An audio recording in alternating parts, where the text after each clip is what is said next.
Could you explain to me what is the authentic method for performing the Eid prayer? And perhaps you would give us a short description for the benefit of the viewers watching today. As far as Eid Salah is concerned, there are different types of Muslims pray, and there are different opinions.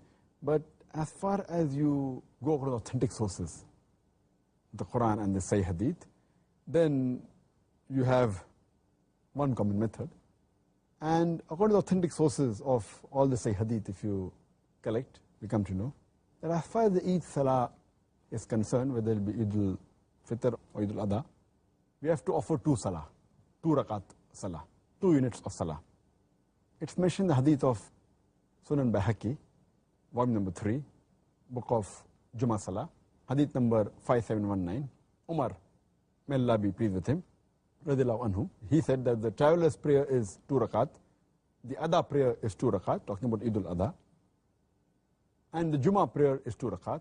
This is the full length of all these prayers as it came from the Messenger of Allah.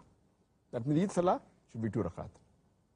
Point number 2, that before Eid Salah, there is no Adhan and there is no Aqama.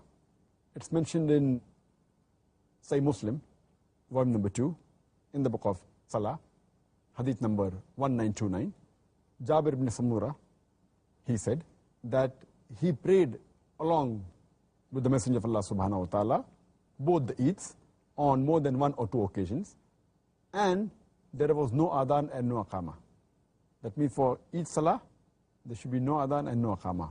It's different than the normal congregation Salah. Point number 3, that there is no Salah before the Eid Salah and after the Eid Salah. There is no 2 Rakah Sunnah before or after that.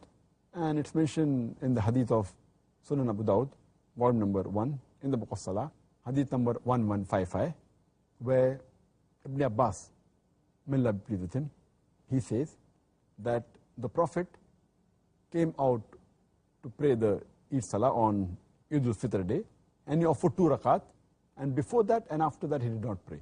That means before and after Eid Salah there are no other prayers. Further, point number 4, when a person starts the Eid Salah, he should say the Takbir al-Ihram, that's Allahu Akbar, and then say the open supplication. This is followed by 7 Takbir in the first Rakat, and in the second Rakat he should say 5 Takbir. This we come to know from the authentic sources of Sunan Abu Dawud, volume number 1, in the book of Salah, Hadith number 1145 and 1146, where Hazrat Aisha, radiyallahu anha, may Allah be pleased with her, she says that the Prophet, when he used to offer the Eid al-Fitr Salah and the Eid al-Adha Salah, that means Salah of both the Eid, he used to say 7 Takbir in the first Rakat and 5 Takbir in the second Rakat. This is the authentic way of offering Eid Salah. After that, a person should say, A'udhu billahi minash shaitanir rajim, Bismillahir Rahmanir Rahim. I seek refuge with Allah from Satan the accursed, and in the name of Allah, most gracious, most merciful. And then he should recite Surah Fatiha. And after Surah Fatiha, in the first Rakat, recite Surah Qaf, chapter number 50, followed by in the second Rakat, Surah Qamar, chapter number 54. Or in the first Rakat, he can recite Surah Ala, chapter number 87, and second Rakat, Surah Ghashiyah, chapter number 88. Both these types of first and second Rakat have been proven from authentic Hadith. But even if a person recites any other surah, any other verse of the Quran, yet the Salah will be accepted. These are the recommended ones. It is Sunnah which the Prophet recited. Furthermore, after the Eid Salah, there is a Qudbah of the Eid Salah.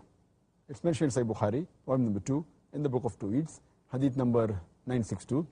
Ibn Abbas, may Allah be pleased with him, said that he has offered Eid Salah with the Messenger of Allah subhanahu wa ta'ala, Prophet Muhammad sallallahu alaihi wasallam, with Abu Bakr, with Umar, with Uthman, may Allah be pleased with them all.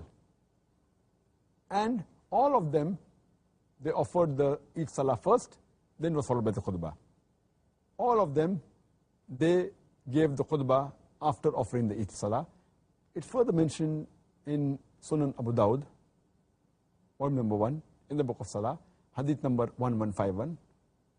Prophet Muhammad, after offering Eid Salah and before starting the khutbah of Eid, he said that all those who want to listen to the khutbah can listen to the khutbah. All those who want to go, they can go. Now here is a very important point. Most of the times you find in the khutbah of Eid Salah, most of the imams say, don't get up, it is wrong.